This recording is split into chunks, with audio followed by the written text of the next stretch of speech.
Hello, YouTube. Today I want to address slavery in the Bible and why God allowed slavery. So, first of all, it's important to note that God didn't allow slavery amongst his people. He allowed a different form of slavery called indentured servitude, in which a brother would free willingly become a servant to another Hebrew. So it was done free willingly. But slavery was done on nations surrounding Israel. It was done against nations for two reasons. One reason was to integrate some of these societies into Israel so that they will follow God's law, which he had given to Israel and had established with them for several years already. The second reason it was done as a punishment for all the forms of abominations that had been done in those societies. For example, the Bible says that these societies surrounding Israel practiced such abominations such as child sacrifice, child rape. They themselves would practice slavery, believe it or not. They would practice types of incest which are condemned by the Bible.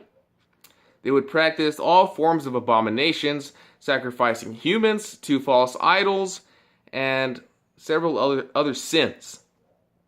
So, God would use slavery to punish these nations and to bring them under his sanctified and holy nation, which would be called Israel. So, yes, God allowed slavery, but it was done for that purpose. It has nothing to do with today. Sure, God still allows indentured servitude if we free willingly wanted to implement it in our society. God remains neutral on the concept. In fact, God says that if there's a runaway slave, even a slave, if there's a runaway slave, to give them shelter, to give them food, and to not report them back to their owner. Because God understood that there were bad slave owners. God knew that some of his people might have mistreated slaves. So he allowed different options to be, to help the slave. So that covers slavery. But let's cover another topic that a lot of people get mad about the Bible for. And it's the topic that God allowed his people, he ordered his people to kill societies of other people. Now, these societies were punished for the same reasons that were noted before. But people say, what about their children? Well, if you think about it, these babies, if there were babies or children who didn't know right from wrong, they were sent to heaven.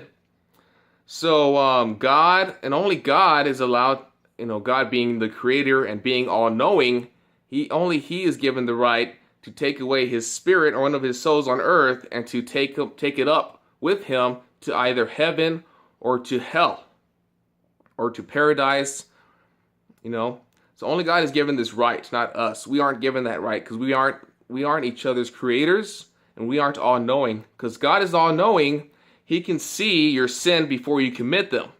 I mean, to God, in God's eyes, we are all sinners. He can see your future.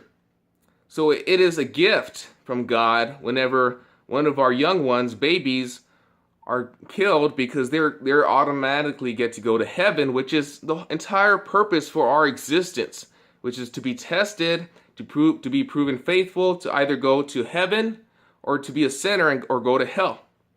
So I'm sorry if you're upset that there are punishments. Yes, there are punishments. There are tests that we need to go through in this world. And it is all for one purpose. It is to either go with Jesus and have a relationship with him in heaven or to go to hell. Okay? So anyways, if you're an atheist, where do you get your moral foundation to be able to judge the past cultures or other cultures? What is your foundation based on? What makes you right and them wrong? And I bet they feel the same way about their own beliefs. So if you're an atheist, you have to believe that morals are either relative or they're objective or they're subjective. I mean, you can't believe that it is objective, but that rather it is subjective, that people believe what is right and wrong. Your beliefs are different from another person's beliefs. That's basically what subjective means. Okay, so what foundation do you have other than our culture to say that they are wrong for what they do or what they did, to be able to judge God? Now, as a Christian, I believe in objective and absolute moral truths because there is a God and that they can't change. Morals don't change. I mean, objective, at least objective and absolute morals do not change.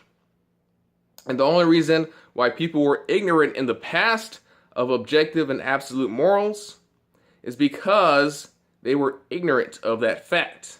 They were ignorant. They simply did not know what was true. Okay? So leave your comments down below. Tell me what you think. And you have a blessed day.